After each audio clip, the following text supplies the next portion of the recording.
Madison. I'm excited to be here today. Thank you all for taking out your time to come listen to me talk about something that's very important to me. Now, before we get started, I have a confession.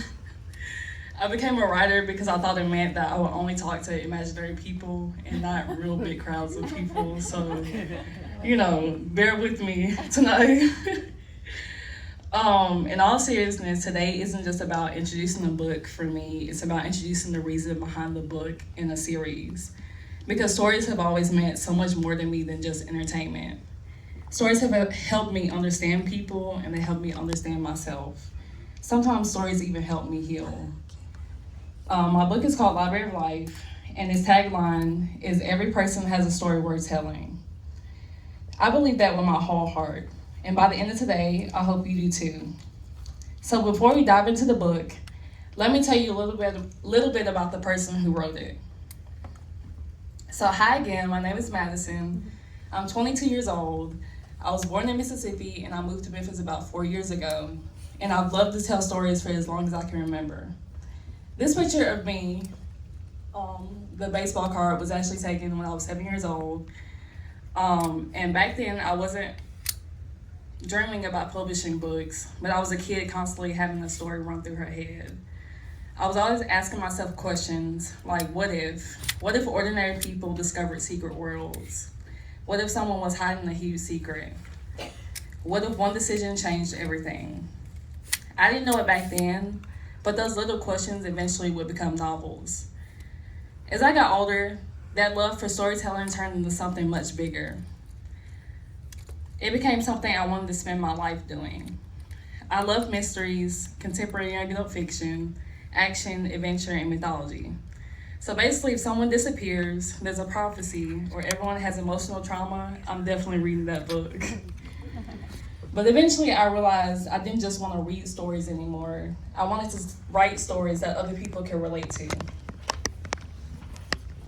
So that's what I did with my first book that I published about 2 years ago. Is a collection of short stories that I wrote when I was from the ages of 13 to 17.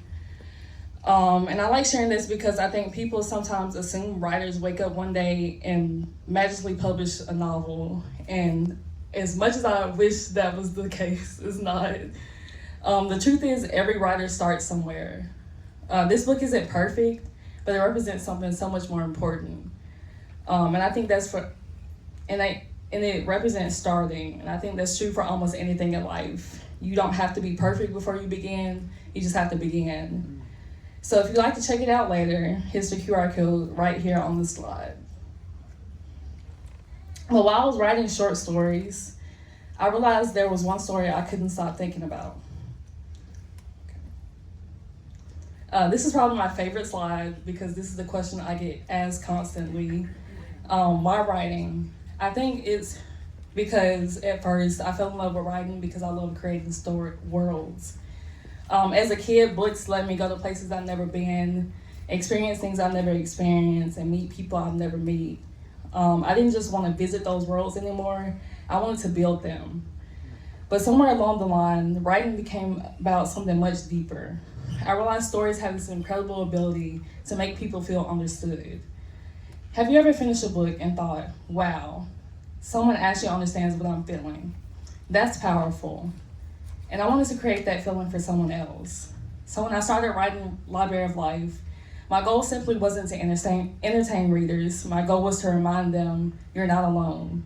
Because whether you're talking about grief, mental health, family struggles, friendship, or hope, every single person is carrying something. And sometimes seeing a fictional character survive something difficult helps us believe we can too. Which actually brings me to a question I'd love to ask all of you. Show of hands, has anyone ever read a book that made you feel understood? Because that's exactly what inspired me to write this novel. I didn't want readers to close this book and think, that was a good story.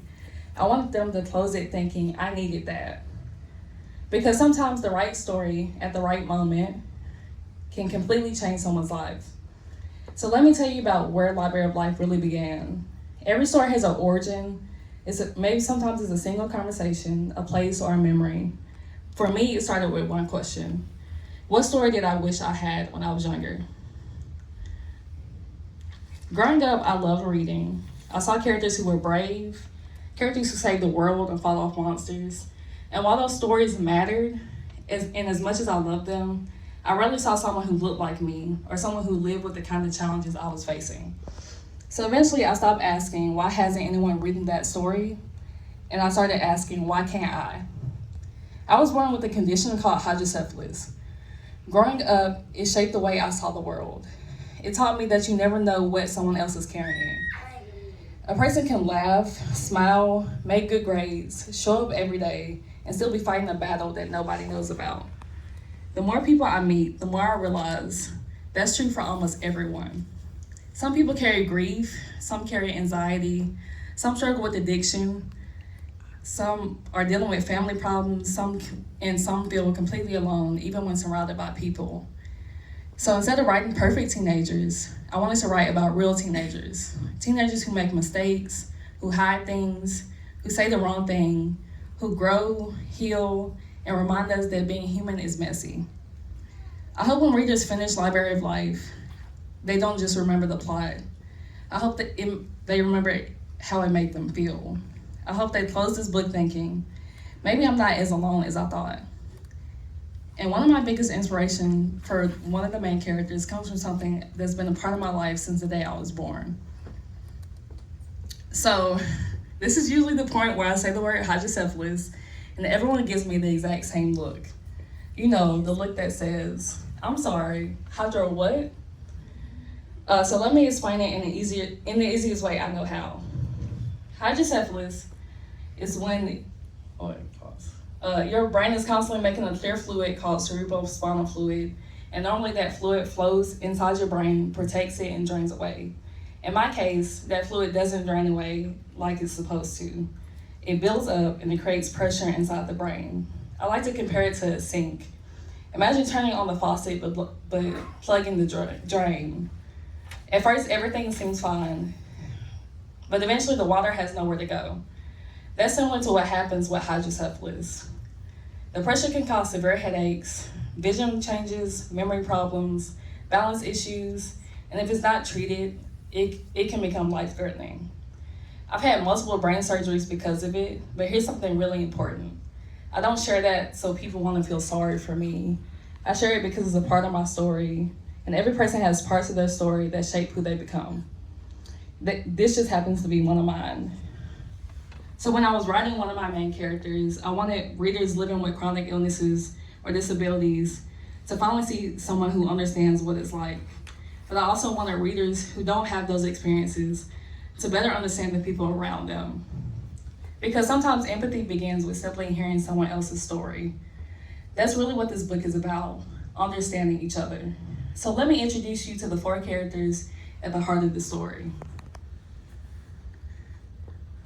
The Library of Life book series follows 4 high school students. On the surface, they all look like a pretty normal friend group. They laugh together, they hang out, they tease each other, and they support each other. But each one of them is carrying something they don't fully know how to talk about. One of my favorite parts of writing has always been creating characters, because characters are really the heart of every story. Plots are exciting, twists are memorable, but characters are the reason we keep turning pages. While these 4 characters are fictional, I think every one of us will recognize a little bit of someone we know, or even ourselves, in them. This is Maddie. The first book in the series is focused on her story, and it's called Drowning Under Pressure. And yes, she's the character that's modeled after me, but I'm sure you picked up on the similarities in our names.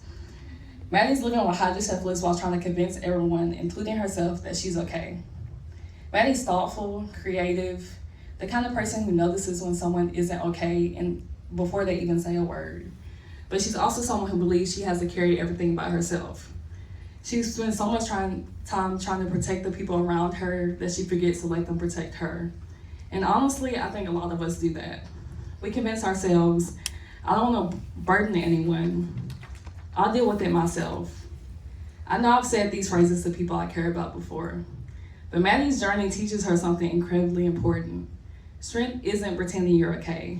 Sometimes strength is letting someone help you. And while Maddie tends to keep everything inside, the next character does the exact opposite. This is Dakota. Every friend group has a Dakota. If you're sitting here wondering who the Dakota in your friend group is, it's probably you. Dakota's funny, quick-witted, always ready with a joke. But one thing I wanted to explore with Dakota is something we don't always think about. Sometimes the funniest person in the room is the one who's also hurting the most. He uses humor because it's easier than admitting he's overwhelmed. And I think a lot of people can relate to that. We laugh, we joke, we tell everyone we're fine, when really we're hoping someone will notice we're not. But Dakota slowly learns that vulnerability isn't weakness. It's actually one of the bravest things you can do. Then there's Summer. Summer's probably the encourager of the group. She's the one that checks on everyone else. She's warm, optimistic, loyal. She's a friend who remembers birthdays, who sends encouraging texts, who makes sure nobody feels left out. But here's the problem. She's so focused on taking care of everyone else that she forgets to take care of herself. And I think that's something many people experience. Sometimes the people who are the strongest are carrying the heaviest weights. Summer's story reminds us that even the people who are always asking, "Are you okay?" need someone to ask them the same question. And I think that's a reminder we all need. And finally, this is Ethan. I describe Ethan as quietly observant. He's the person who notices everything, but he doesn't always know how to talk about what he's feeling. Some people become louder when they're hurting. Ethan gets quieter, and I think that's important because pain doesn't always look dramatic. Sometimes it looks like silence, or someone pulling away, or pretending everything's okay. Ethan reminds us that we shouldn't only check on the people who seem emotional, but we should also check on the people who become quiet. And Ethan is quietly carrying burdens that eventually become impossible to ignore. What I love about these 4 characters is that none of them can fix each other's problems. And honestly, that's true in real life. We can't always solve someone else's struggles, but we can sit beside them, we can listen, we can remind them they don't have to face these alone. And sometimes that's exactly what people need. And when these 4 characters finally begin sharing what they're carrying, that's exactly when healing really begins. Because I truly believe that healing becomes a little easier when we let people walk through those difficult chapters with us.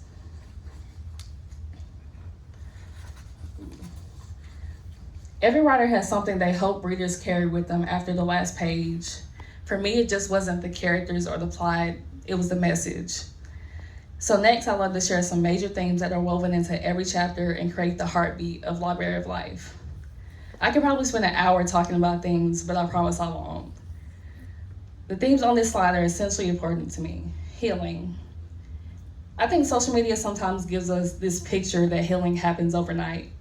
You watch a 30-second motivational video and suddenly you're okay. The truth is, healing is messy.